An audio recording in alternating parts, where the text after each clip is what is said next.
Que a graça e a paz do Senhor Jesus estejam no coração de todos vocês, meus irmãos e irmãs, vocês de casa também, que essa mesma bênção esteja no coração de todos, nessa noite especial, primeiramente porque estamos juntos para venerar a Deus, para bendizer o seu nome, mas universalmente hoje é comemorado o Dia dos Pais.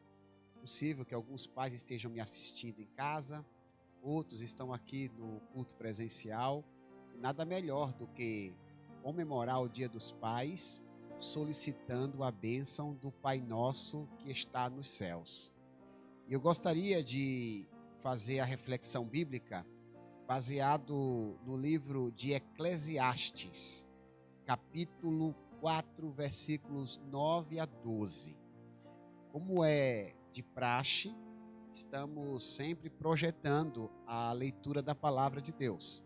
Eu sempre recomendo que, no mínimo, você possa depois conferir se a leitura bíblica que a gente está projetando está de acordo com a Bíblia que você costuma usar. Você pode usar a sua Bíblia do smartphone, a sua Bíblia de papel, mas é importante não perder essa curiosidade de conferência. O que o pregador pronuncia do púlpito só é de Deus se estiver de acordo com o que está escrito na sua Bíblia.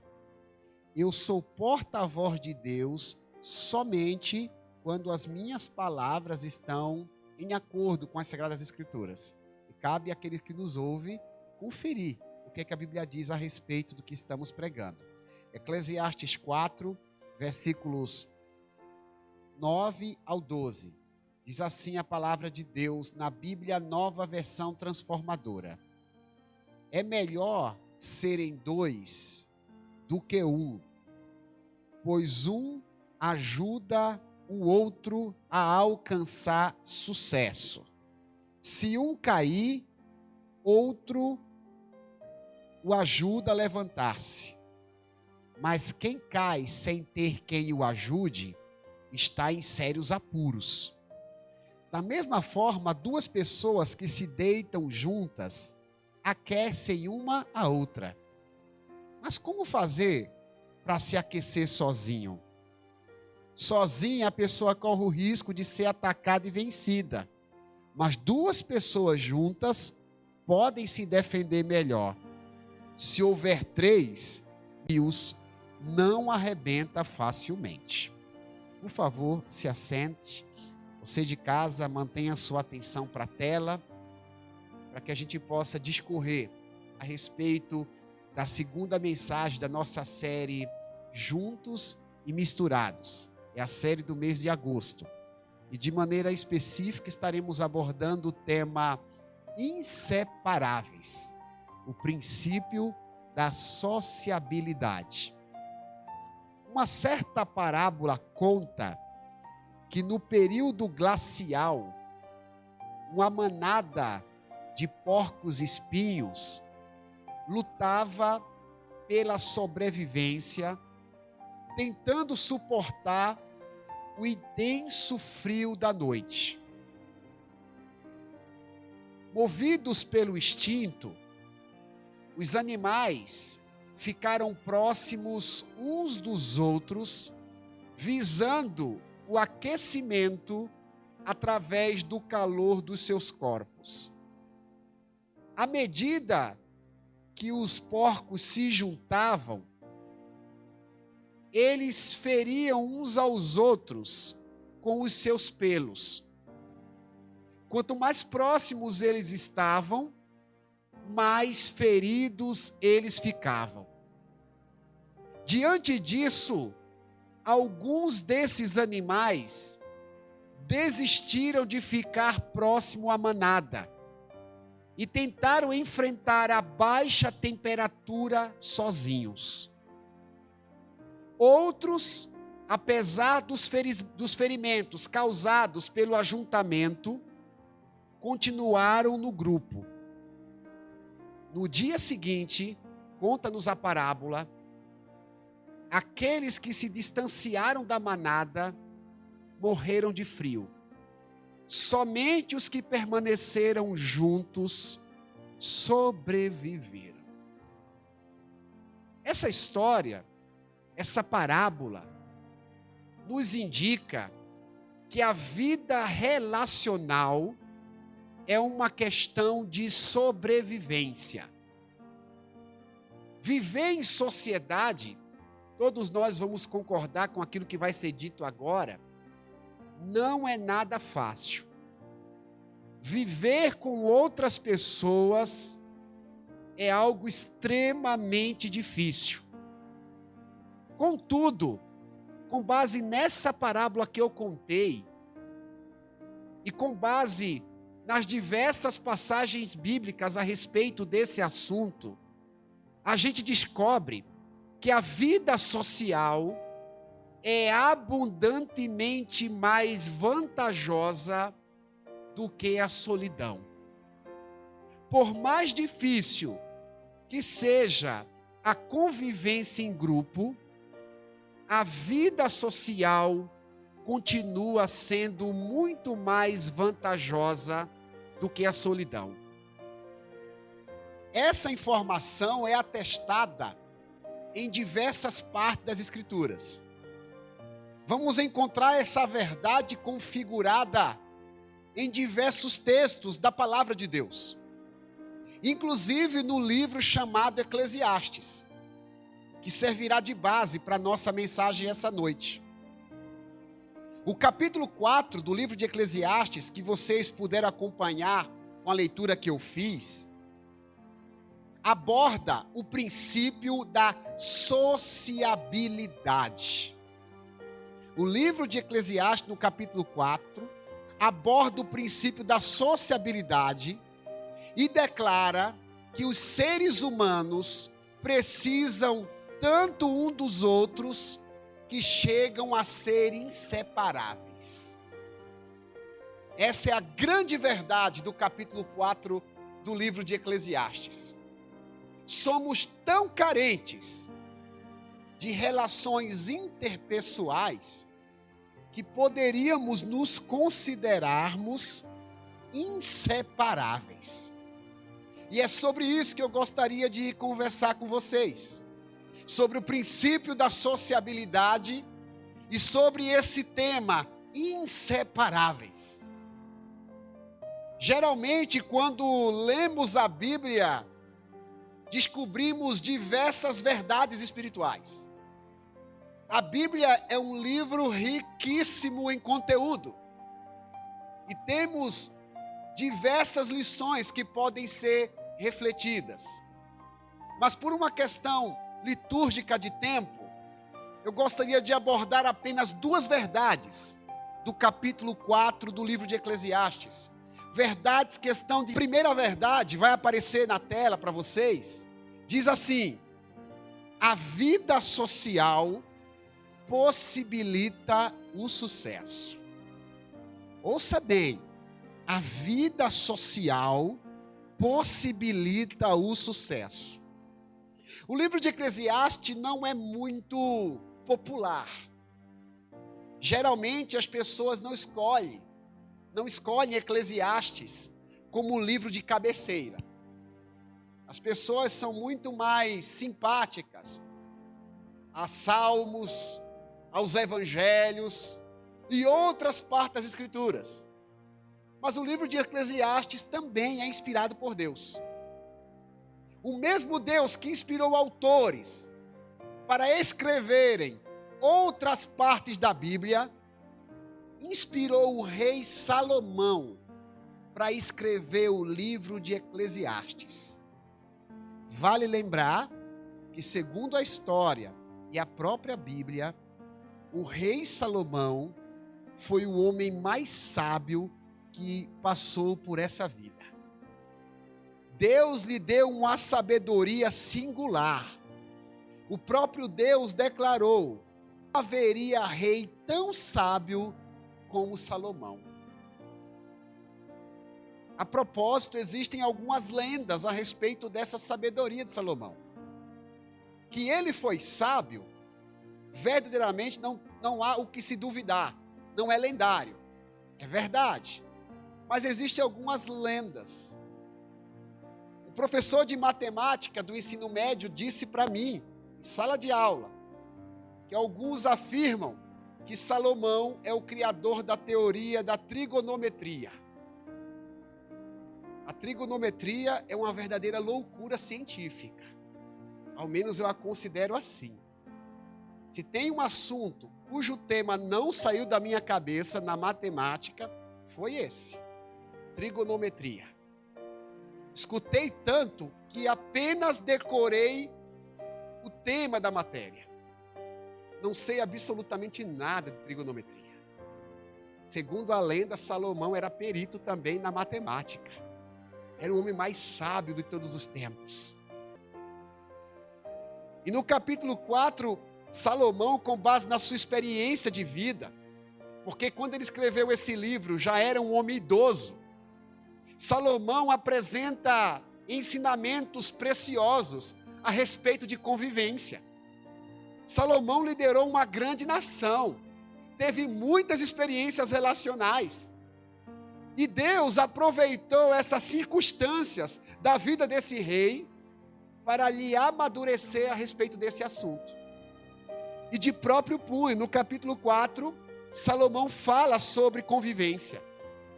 E uma das verdades sugeridas nesse texto é a de que Deus não criou os homens para viverem sozinhos. Eclesiastes capítulo 4, mais precisamente no versículo 9, diz que Deus não criou os homens para viverem sozinhos. Deus não criou você para viver na solidão. A vida em grupo é um plano divino para a humanidade. Por isso que o versículo 9 declara: é melhor serem dois do que um. É melhor serem dois do que um. E quem foi a primeira pessoa que te deu uma oportunidade de trabalho? Puxe na sua memória, você que já sabe ler e escrever. Quem foi a primeira professora que te ajudou a montar as sílabas e decifrar as palavras? Na vida, alguém sempre nos ajudou. Por mais sofrida que tenha sido nossa história, alguém sempre nos estendeu a mão. Isso merece reflexão. Isso tem tudo a ver com o que a gente está conversando, não somente hoje, mas ao longo desse mês. Eu e você jamais devemos bater no peito e achar que somos independentes e autossuficientes. Somente Deus, o Criador, possui o atributo da independência e da autossuficiência. Somente Deus. Deus não precisa de ninguém. Ele é independente, Ele é autossuficiente. Mas eu e você não somos. Precisamos sempre estar abertos a relacionamentos com outras pessoas.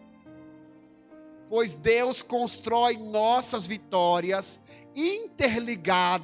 interligadas com a vitória de outras pessoas.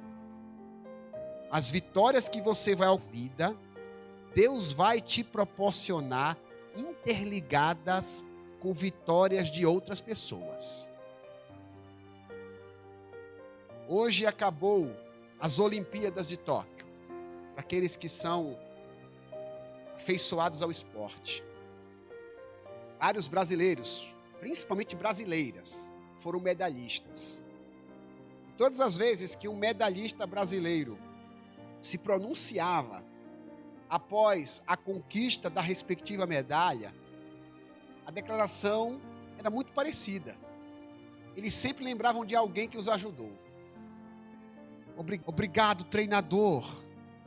Eu quero agradecer o meu colega de trabalho. Eu quero agradecer o meu povo. Alguém contou que em determinada situação, uma empregada sofria a humilhação da sua patroa. O tempo passou, a patroa perdeu tudo. A empregada foi bem sucedida na vida e se tornou patroa. E um dia aquela patroa se tornou empregada da sua antiga empregada. Percebe como a vida é uma verdadeira roda gigante? E nós não podemos fechar o coração para ninguém. Precisamos estar com o coração aberto. Se você quer vencer na vida, seja uma pessoa relacionalmente de coração aberto para as amizades, para conviver com outras pessoas. Porque Deus pode usar pessoas que estão à sua volta, que talvez você não faça a mínima ideia o quanto elas serão importantes para construir o seu sucesso. Ao longo da vida você vai entender porque determinadas pessoas Deus colocou na... A vida social é uma bênção, irmãos, porque ela nos possibilita o sucesso. Viver em sociedade é uma grande chance de sermos vencedores. Estamos aqui na igreja juntos, estamos com grandes chances de sermos vitoriosos espiritualmente, porque estamos juntos. Nossa igreja tem um trabalho de pequeno grupo. No pequeno grupo, as pessoas se relacionam.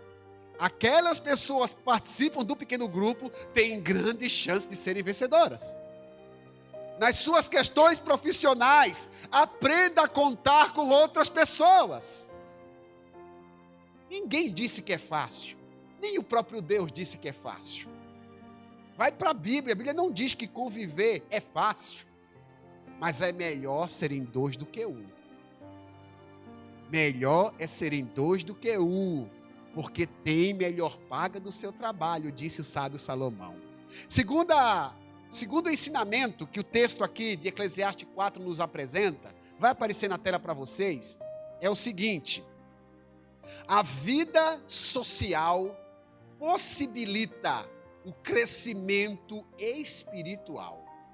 A vida social possibilita o crescimento espiritual. Falamos que a vida social contribui para o nosso sucesso. Mas a vida social também contribui para o nosso crescimento espiritual. Eclesiastes não fala somente de coisas que os outros podem fazer por nós. Ouça bem isso. Eclesiastes não fala somente de coisas que os outros podem fazer por nós. O texto também se refere a coisas que nós devemos fazer pelos outros. As relações, vontade de Deus, se nos destalas. Por isso também é importante estar junto das outras pessoas. Não é só por causa de nós, conquanto sejamos favorecidos, isso é verdade. Mas porque Deus nos pôs nesse mundo para ajudar os outros. O Criador quer que sejamos sociáveis para levantar aqueles que caem próximos a nós.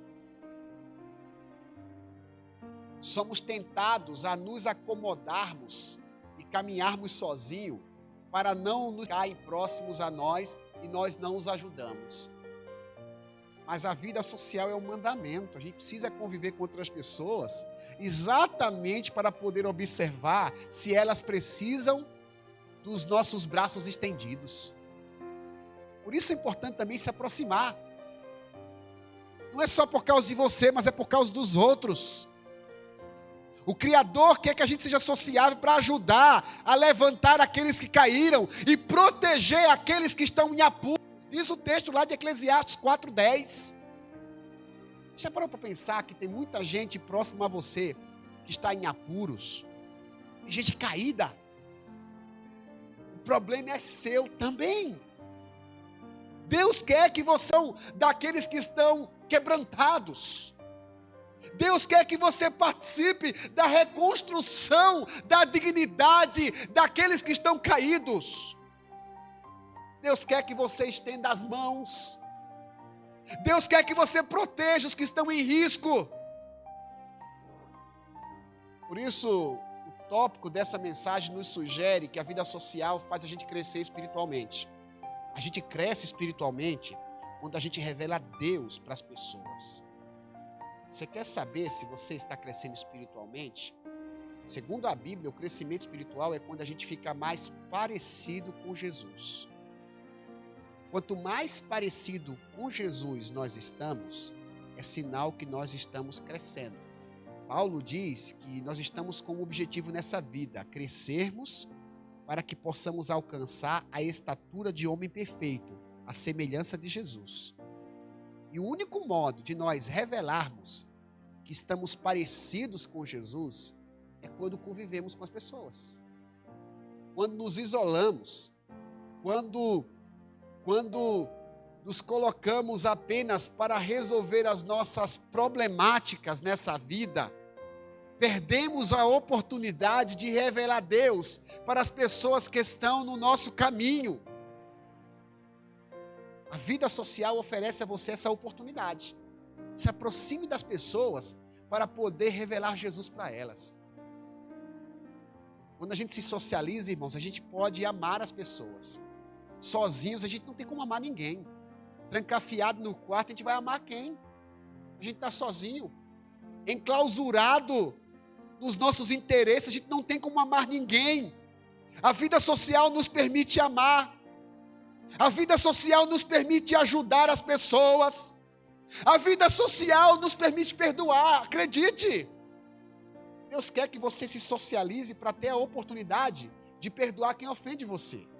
É meio estranho pensar dessa forma, porque Deus quer que eu me socialize para que alguém me magoe, para que eu perdoe. É exatamente isso.